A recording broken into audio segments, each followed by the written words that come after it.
I thought the self-driving problem would be hard, but it was harder than I thought.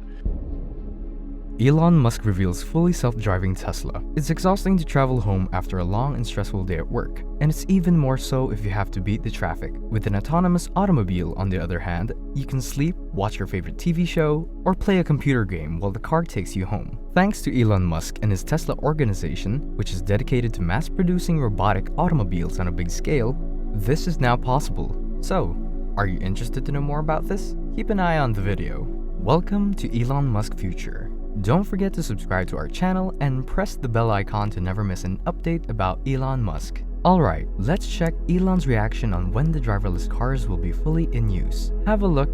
My guess is in probably 10 years, it will be very unusual for cars to be built that are not fully autonomous. 10 years. 10 years from now. Yeah.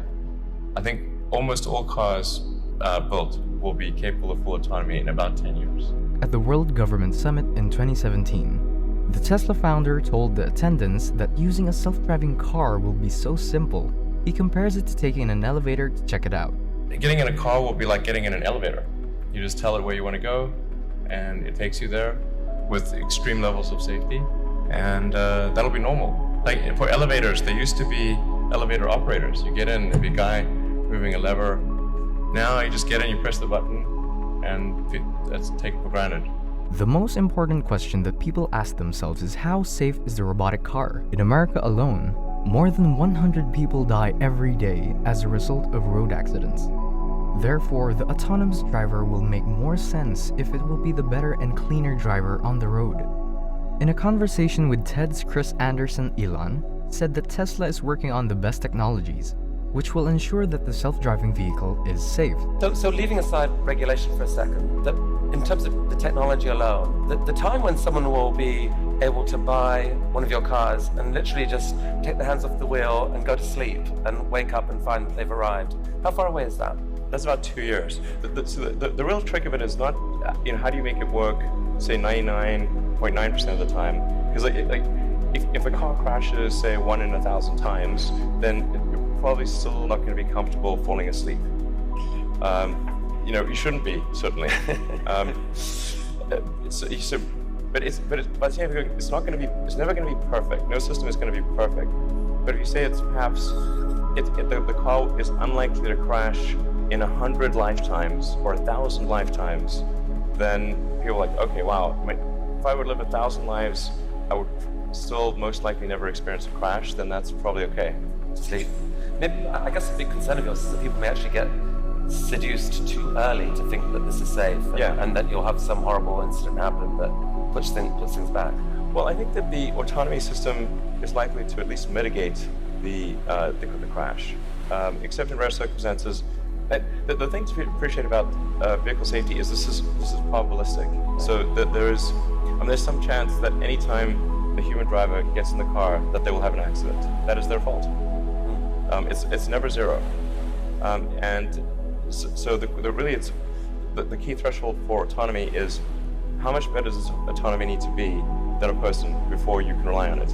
But once you get that literally safe hands-off driving, the power to disrupt the whole industry seems massive, because at that point you've spoken of people being able to buy a car, drops you off at work, and then you let it go and provide a sort of Uber-like service to other people, earn you money, maybe even cover the cost of your lease of that car. Exactly. So you can kind of get a car for free.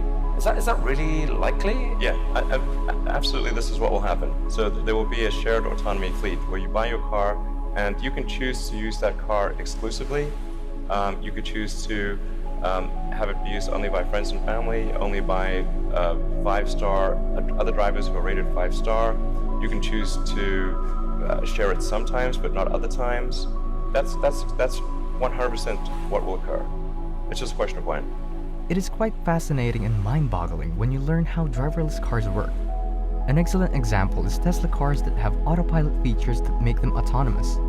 Autonomous cars have powerful cameras that give them 360-degree visibility. What makes it more interesting is that the selfless driving cars will be communicating with each other. As a result, autonomous cars will choose a road that has little congestion when they are notified by other self-driving cars that a certain road has a traffic jam. You will also not be worried about parking space when you visit your favorite mall. The driverless car will do it for you by making an advance booking of the parking slot. At least we can forget about those rogue drivers who block others by parking their vehicles carelessly. At the TED Show, Musk uses the video to explain in detail how autonomous vehicles work. Have a look. Yeah, so this is using only cameras and a GPS. So there's no LiDAR or radar being used here. This is just using passive optical, which is essentially what a person uses. The whole road system is meant to be navigated with passive optical or cameras. And so once you solve cameras or vision, then autonomy is solved. If you don't solve vision, it's not solved. So that's why our focus is so heavily on having a vision neural net that's very effective for road conditions. Right, many other people are going the LiDAR route. You want cameras plus radar is most of it. You can absolutely be superhuman with just cameras. Like you could probably do 10 times better than humans with just cameras.